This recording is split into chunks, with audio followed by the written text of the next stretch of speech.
pour parler de cette saison finale de Stranger Things qu'on attendait tous depuis plus de 3 ans. Je vais vous demander un mot sur vos ardoises pour résumer cette saison. Exactement. Un seul. Un seul, Stéphanie. Pas comme la dernière fois, hein, pas 5. Hein.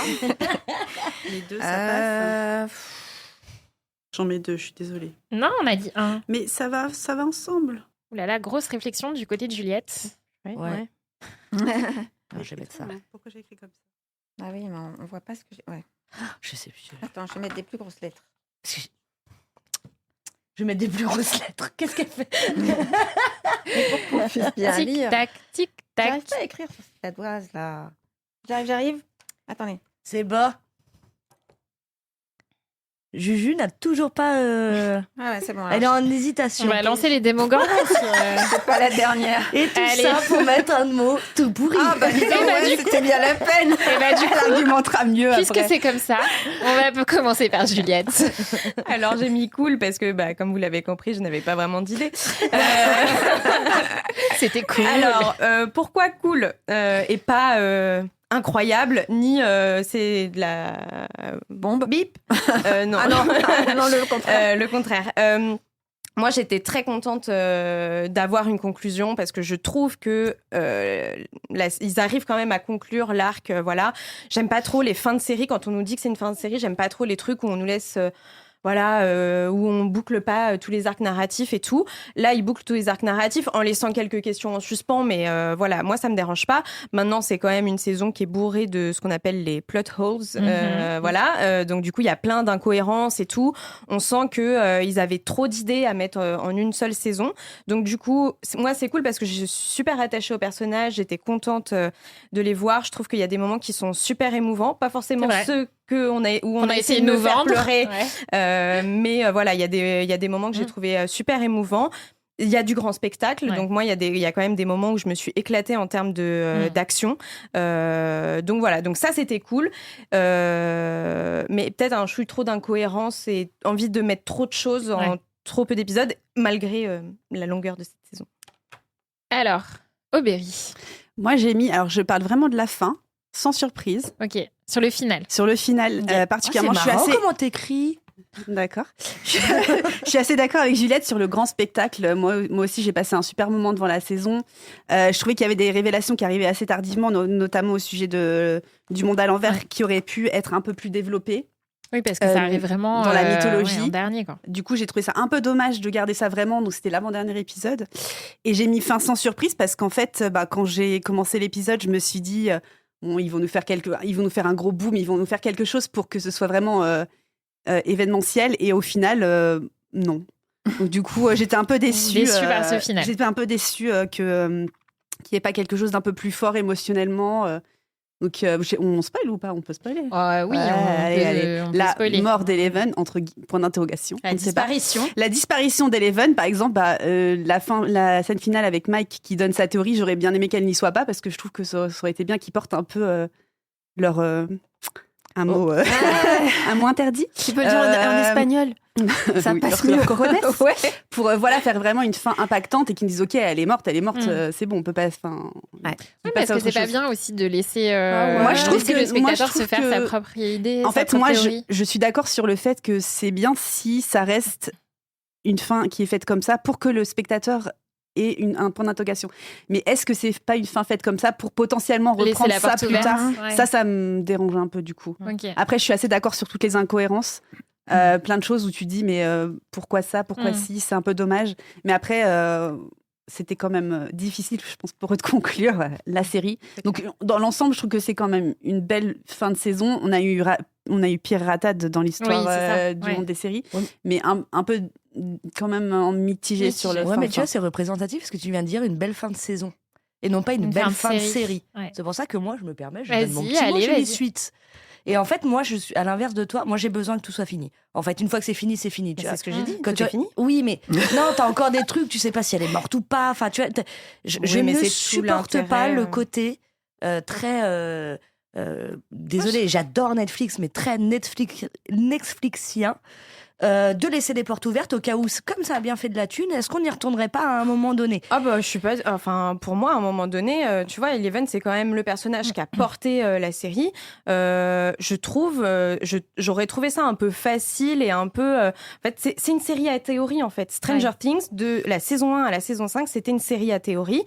C'est pour ça aussi que ça a eu tellement de succès, c'est parce que en plus une fois que tu avais regardé la série, tu rentrais forcément dans du débat, de la discussion, de l'interprétation, etc.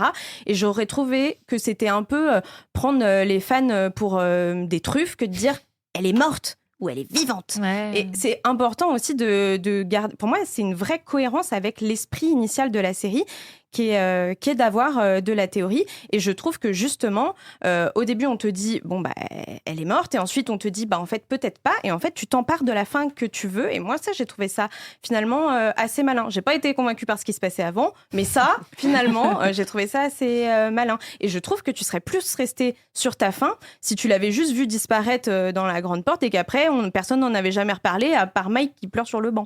Tu vois. Alors, Stéphanie aussi, si j'en crois ton mot, Alors. tu t'es posé beaucoup de questions. Alors, c'est pas ça. Non. J'ai mis pourquoi. Et ce pourquoi, c'est que j'ai beaucoup souffert en regardant ce final. Alors là, tu parles que du final, du coup, c'est ça? Non, c'est Toute la la série saison globalement, hein, Ok. parce que en fait, alors, dans les points positifs, je vais pas être ronchon pour tout, mais dans les points positifs, il y a quelques scènes effectivement qui m'ont beaucoup émue. J'ai bien aimé quand Will reprend un peu de pouvoir comme ça, parce que vraiment, il le fait. Enfin, on a envie de dire. Voilà, la scène, la demande en mariage est mignonne. Enfin bref, il y a des petits moments. Mais alors vraiment, pourquoi tant de larmes déjà? Cœur de pierre. Ils passent leur temps à pleurer.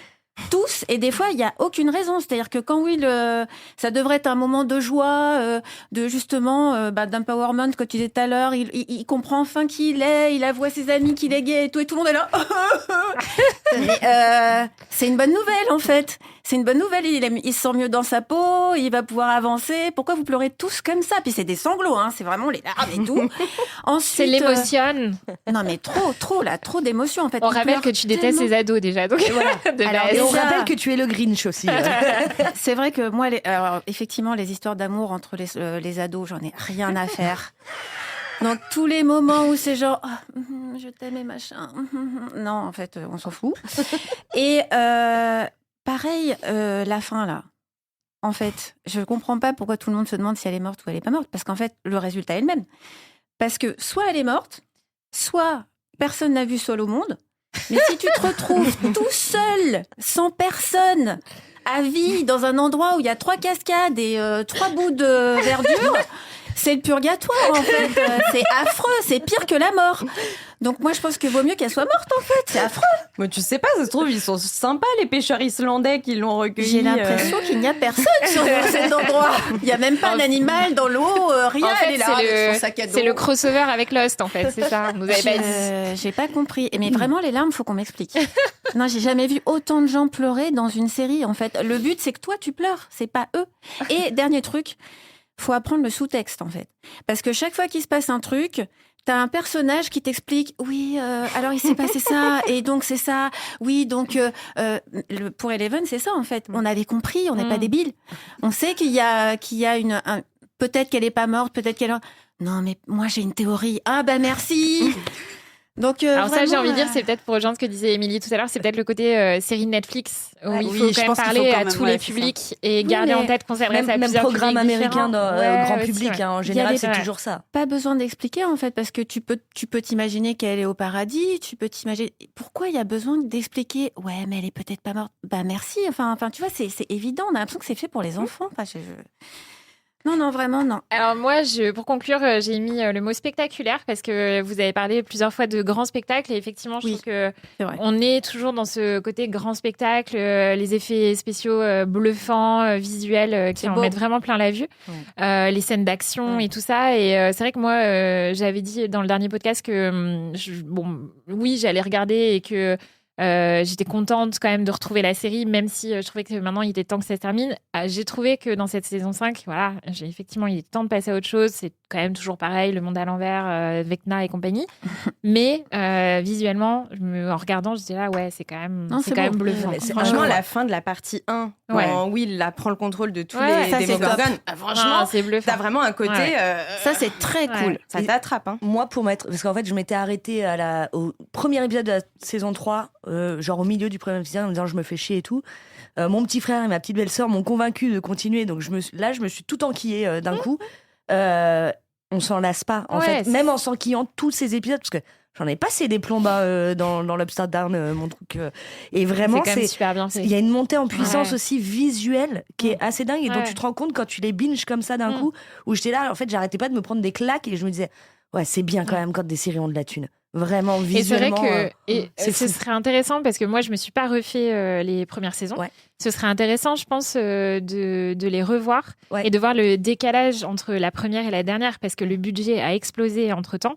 Et je pense que si on revoit la première saison aujourd'hui, ça doit avoir en rien vrai, à voir. même entre la 3 et la 4. Hein. Ouais. La 3, c'est déjà très beau. Il y a déjà...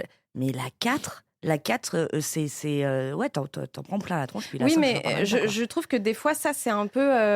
Facile. c'est un piège. Non, mais c'est un piège autant qu'un avantage.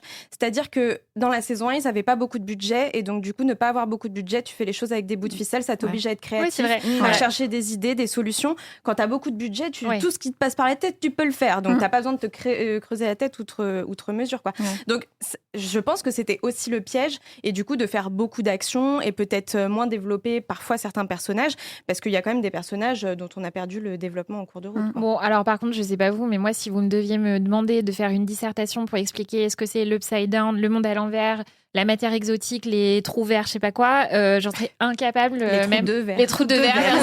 J'en serais absolument incapable. Après, l'avantage, c'est que la personne qui va te demander ça, elle-même serait incapable, donc elle comprendra rien, donc elle serait d'accord avec toi. Enfin, Alors, on a parlé... oui, Ah Juliette. oui, non, moi j'avais juste un petit ajout quand même sur cette saison, puisque moi, l'un des trucs qui m'a plu, qui n'est pas forcément ce qui est le plus mis en avant, c'est le passage de relais entre les deux générations. Parce que franchement, Mike et Eleven, ils commençaient sérieusement à nous gonfler, on n'en pouvait plus.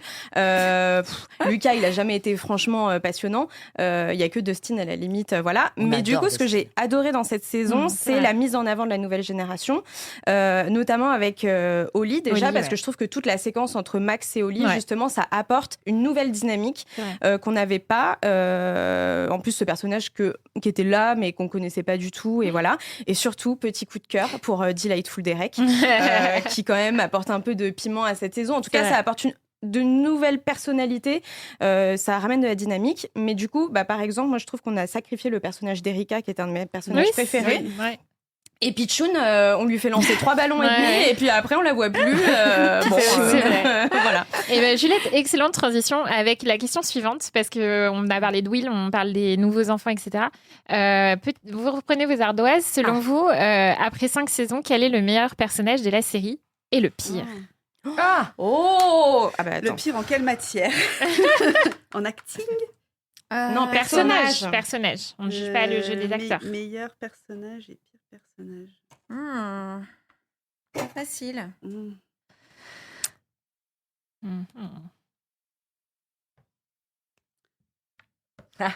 Même toi, tu sèches à ta propre question. Ouais, écoute, j'avais pas forcément réfléchi en avance à mes réponses, même si je connaissais les questions. Meilleur personnage. C'est pas facile. Ah, mais oui. Ouais. En fait, Non, tu copies pas. Bah si. Non, tu copies pas. Non, si je suis totalement honnête, je me souvenais plus du nom. Mais de la t'avais meuf. qu'à t'en souvenir, je m'en fiche. Non. Allez. Non. T'es vilaine. Allez, Aubéry, tu commences. Elle est pas. Elle fait une. On ne Alors, souffle pas, en pire, madame. je sais, j'ai mis Kali. Dis donc. Ok. Pas loin pensé. avec Eleven. Ok. Et j'ai mis, vous avez et j'ai pas mis Eleven, c'est marrant, Dustin ça. et Steve. Et surtout le duo de Le Steve, duo, en fait. ouais, Ah oui. super duo. Oui. Bon, Kali, est-ce que j'ai besoin de dire pourquoi? Vas-y. Non, je sais pas. Non, juste non. Je la trouve inintéressante.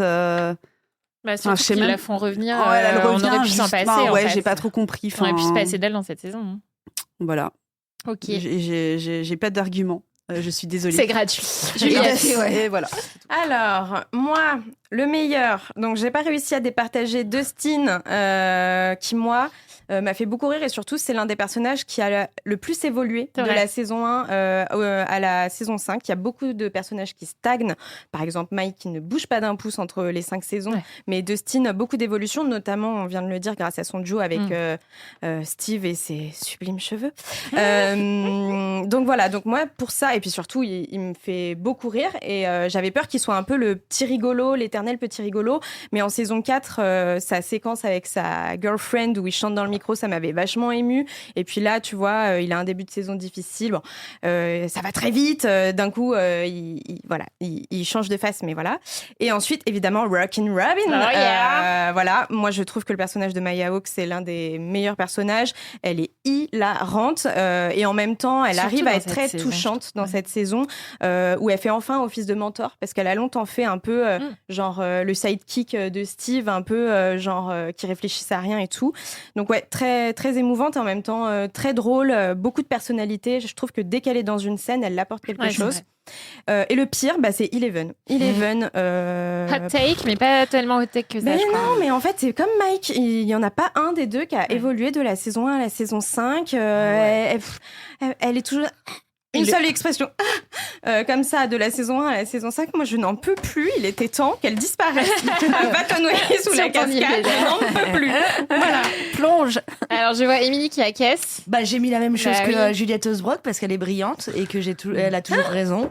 J'ai mis bien évidemment Dustin qui, comme toi, me fait mourir de rire. En plus, je trouve trop choupi et belle évolution. Robin pour les mêmes raisons et Eleven effectivement, mais on n'en peut plus. En fait, moi je pense qu'il y a beaucoup de séries comme ça. Je l'avais déjà dit sur Walking Dead où je disais putain mais tu es Rick. Attention, tu es Rick, je n'en peux plus. Ne dis pas ça. Il m'agace, je n'en peux plus. Je t'ai déjà dit. Elle c'était pareil. En fait, elle serait morte avant, ça aurait été très très bien aussi. Elle est chiante, elle fait la gueule. Non, mais tu pouvais pas la tuer avant. Oui, moi ce que je voulais c'est qu'on fasse quelque chose de ce personnage et on n'en fait rien. Ah non, mais puis ça je crois que c'est le pire. Ah ouais, puis elle sourit jamais, elle fait tout le temps la gueule. Pour tuer tout le monde, les gars. Non, elle est jamais contente. Et franchement, c'est la première fois dans l'histoire des séries que quand je vois un personnage se faire bullied, à savoir dans la saison 4, j'étais contente. Mais ça, tant mieux. Abuse pas. T'es Mimi. Non, ça va, c'est bon, elle s'est juste pris du café dans la gueule et l'autre, elle pète le nez de la nana. Mais t'es vraiment sans cœur. Ah ouais, t'es devenue réac. Qu'est-ce qui t'arrive là? Allez, Stéphanie, on enchaîne. Alors, donc, dans le pire, j'ai mis Dustin. Oh my god. Et le meilleur, j'ai mis Steve et Vecna. Ah ouais. Ouais, oui, elle adore les méchants. Oui, c'est vrai. Mais elle adore les tueurs en série, donc. Alors Steve, parce que je trouve qu'il est rigolo, que toutes ces scènes, il apporte quelque chose, il a un certain charisme. Je pense que c'est un de ceux qui peut faire quelque chose après de sa carrière. Il dégage un truc, quoi. Donc je l'aime bien. Et Dustin, je l'ai trouvé insupportable. C'est-à-dire que moi, il me traite comme ça. Mon ami me traite comme ça. Je lui jette des cailloux. Je lui parle plus jamais, en fait. Ils sont d'une patience avec lui. C'est pas le pire pourtant. Ah non, mais il est insupportable à faire son mec là au bout de sa vie qui est en colère, en rage contre le monde entier. Ils sont obligés d'être patients parce que s'il est pas là, il y a personne pour réfléchir et faire 1 + 1 = 2 par contre. Et traquer les démons gorgons. Vu comment il est fait pendant la moitié de la série, ils auraient pu se débrouiller sans lui. Qu'il aille pleurer dans son coin. Là. Alors moi j'ai mis meilleure Robin, totalement d'accord avec ce que tu disais Juliette. C'est pas l'actrice qui fait ça. Non, je trouve que vraiment ce personnage, autant la première saison où elle arrivait, j'étais peut-être passée un peu à côté, autant cette saison je trouve que vraiment elle explose et elle devient enfin un personnage quasiment principal. Et pire, j'ai mis Eleven, je suis d'accord avec vous, ras-le-bol. Et personne ne parle de Jonathan. Ah, c'est Jonathan. Ah, j'ai pas compris. Totobola. Oui, alors c'était très mal écrit parce que j'ai rajouté Jonathan. T'aurais pu l'écrire en dessous, hein. Non mais lui alors, dans le genre mou du genou, qui fait rien, qui sert à rien et qui n'a pas évolué d'un pouce depuis la saison 1. Alors mais Jonathan quoi. C'est peut-être pour ça qu'on l'a pas mis, c'est qu'on l'avait oublié. On l'avait oublié. Depuis tout à l'heure, je me dis c'est qui déjà. Alors que c'est vrai que pendant toute la deuxième partie de la saison 5, quand on regardait, pour le coup, à chaque fois que Nancy apparaissait à l'écran, c'était pour faire un truc badass. Alors qu'en saison 1, elle était vraiment nulle, mais nulle. Et donc, du coup, c'est devenu Badass Nancy. Donc, voilà, un peu Jonathan, voilà. Je sais pas comment on dit mot du genou en anglais. Ah si, wet lettuce, je crois. Ils l'ont dit dans un... T'as dit Wet quoi lettuce, non? Ils l'ont pas dit dans un Non, épisode. White Lotus, Non. tu t'es trompé. Wet lettuce, salade mouillée. Salade mouillée. Voilà. Ah, ça veut Et dire. ouais, c'est et marrant. voilà. Jonathan, Les salade wet mouillée. lettuce. C'est vrai, quand je pense à une laitue un peu. Voilà. Ouais, c'est Jonathan. En tout Donc cas, Eleven fait l'unanimité. Hein. Stranger Things vient de se conclure après 5 saisons. Ça, à votre avis, quelle place aura la série dans l'histoire des séries et l'histoire des séries de Netflix? Ah bah marquante. Enfin, en fait, tu peux pas avoir une telle communauté, un tel merchandising. Puis ça a duré pendant 3 plombes. Enfin, Ouais. en plus, il y avait tellement de temps 10 entre les saisons. ans, Ça quasiment a duré 10 ans. 10 ans. C'est Ouais. des gamins qu'on a vus grandir, qui en plus, pour certains, continuent à exister dans la sphère médiatique. Et j'espère que certains vont encore plus exister. Et pour moi, ça va être au rang des Squid Game, enfin, des séries qui ont marqué l'histoire de Netflix. Mhm. D'ailleurs, ça a été un de leurs premiers gros succès, si je dis pas de bêtises. C'est pour ça qu'on a eu 5 saisons. Non, d'ailleurs. pour moi, c'est fondateur parce que ça fait partie des premières séries phénomènes de Netflix. C'est-à-dire que tu disais ce sera au même rang que Squid Game, mais non, en fait, c'est Squid Avant, Game qui est au même ouais. rang que Stranger Things. Et par exemple, HBO, ils avaient Game of Thrones. Et franchement, sur les premières saisons, Stranger Things, c'était la même chose, quoi. Il y a eu une envergure de séries phénomènes mondiales qu'il n'y avait pas forcément eu avant ces séries. Sur le côté, on se retrouve à chaque diffusion à travers le monde. Avant, ça pouvait être assez géolocalisé par pays et tout.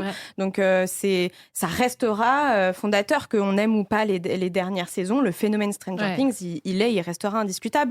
Maintenant, il ne faudrait pas qu'il ternisse, je pense, l'héritage. Et d'ailleurs, le lancement de la saison 5 avait fait capoter Netflix aux États-Unis, c'est ça. Donc, il y avait chaque fois, il y avait une telle attente que, ne serait-ce que ça prouve que ça restera dans l'histoire. C'est ta crainte aussi, Aubéry, que... Ouais, c'est ce que j'allais dire juste après, Juliette. Justement, je suis d'accord que ça restera dans l'histoire des séries Netflix parce que ça peut pas être autrement. Mais j'espère effectivement qu'ils rincent pas le projet en faisant moult spin-off. Déjà, ils en ont annoncé 2, donc un animé. Bon, ça, c'est un peu à côté. Et un autre qu'on ne sait pas exactement. On sait que ça va parler un peu des origines, potentiellement du flagelleur mental, mais c'est un peu flou. Donc, ils ont déjà annoncé celui-ci en espérant que ce soit pas non plus la nouvelle machine à fric et qui, du coup, quand on en fait trop, je trouve que ça ternit un peu effectivement l'image du produit original. Oui, parce donc que c'est une mais je pense que c'est une crainte justifiée parce que moi, je trouve que c'est déjà un tout petit peu le cas parce que ça a perdu quand même en prestige, je trouve. Je pense que les gens étaient beaucoup plus surexcités au départ. Et là, ça fait un peu plus marketing, je trouve, quand même, l'engouement. Donc, je pense qu'on se rappellera des débuts, de ce que ça représente, de tout l'univers visuel, etc. Mais je suis pas sûre que dans le temps, ce sera une série très, très marquante sur le contenu. En fait, je pense que ça reste un truc, beaucoup d'images. Et puis ça a relancé une mode aussi, parce qu'en fait, après, on a vu pulluler des films et des séries qui se passent dans les années 80. Et là, moi, j'ai regardé Welcome to Derry, que j'ai adoré d'ailleurs. Et en fait, parfois, j'étais là, je les regardais, les gamins qui faisaient du vélo. Je disais, ah oui, en fait, j'ai l'impression d'être dans Stranger Things, tu vois. Bon, voilà, ça a vraiment marqué la culture, notre pop culture. Oui. Effectivement, on verra ce que donnent les spin-offs. Et puis, pour accompagner la fin de la série, Netflix a aussi annoncé la sortie d'un documentaire sur les coulisses du tournage de cette dernière saison, qui sortira le 12 janvier. Donc, voilà, je pense qu'ils ne sont pas prêts, effectivement, comme avec Squid Game, comme sans doute K-pop Demon Hunters, etc., dans un autre registre, de laisser leur poule aux odeurs s'échapper comme ça. Et il est temps de retourner dans le monde à l'endroit pour passer à l'avant-dernière partie de cet épisode. C'est l'heure de la question secrète. Ouf. C'est mystérieux. Vous êtes bien mystérieux. Oui, c'est mystérieux, toutes les lumières.